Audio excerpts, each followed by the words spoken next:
तेनालीराम हमेशा अपनी बुद्धिमत्ता से सबका मन जीतने के लिए जाने जाते थे।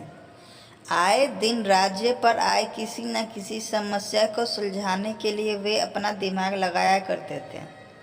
इसी तरह जब एक बार दशहरा पर नाटक मंडली विजयनगर नहीं पहुंच पाई तो तेनाली ने क्या किया, आइए जानते हैं।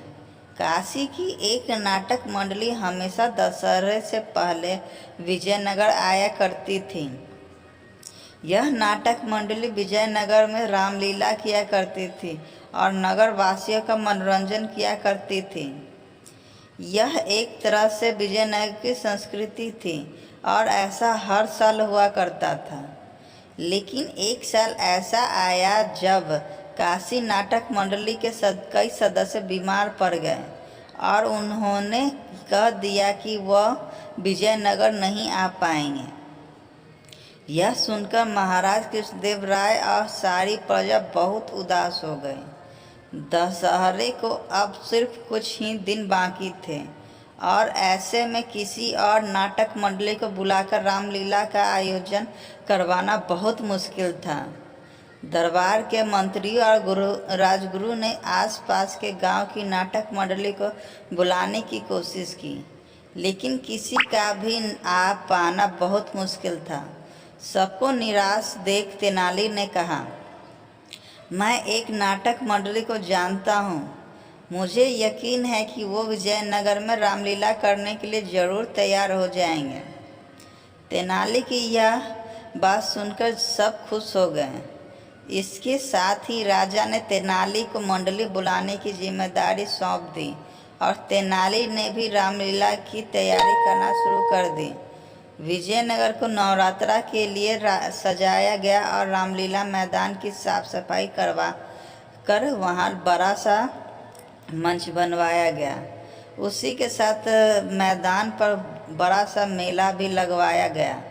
जब नगर में रामलीला होने की खबर फैली तो सारी जनता रामलीला देखने के लिए उत्सुक हो गई। रामलीला वाले दिन सभी लोग रामलीला देखने के लिए मैदान में इकट्ठे हो गए। वही महाराज कृष्णदेव राय, सभी मंत्रीगण और सभी सभा के अन्य सदस्य भी वहाँ मौजूद थे। सभी ने रामलीला का खूब मज़ा उठाया।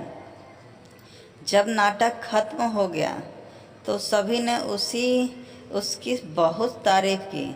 खासकर नाटक मंडली में मौजूद बच्चों की कलाकारी सभी को बहुत पसंद आई थी। महाराज सभी से इतना खुश थे कि उन्होंने पूरी नाटक मंडली को महल में खाना खाने का न्योता दे दिया। जब पूरी मंडली महल आई तो सभी ने महाराज तेनाली और अन्य मंत्रीगण के साथ भोजन किया। इस दौरान महाराज ने तेनालीराम से पूछा कि उन्हें इतनी अच्छी मंडली कहाँ से मिली। इस पर तेनाली ने उत्तर दिया, ये मंडली बाबापुर से आई है महाराज। बाबापुर, इस जगह का नाम तो हमने कभी नहीं सुना हो, कहाँ है ये? महाराज ने आश्चर्य से पूछा। यही विजयनगर के पास ही है महाराज। तेनाली की यह बात सुनकर मंडली के सदस्य मुस्कुराने लगे। इस पर महाराज ने उनसे मुस्कुराने की वजह पूछी तो मंडली का एक बच्चा बोला, महाराज हम विजयनगर के ही रहने वाले हैं। इस मंडली को तेनाली बाबा ने तैयार करवाया है और इसलिए हमारा नाम बाबापुर की मंडली है। बच्चे की यह बात सुनकर महाराज सहित सभी लोग ठहाके लगाने लगे।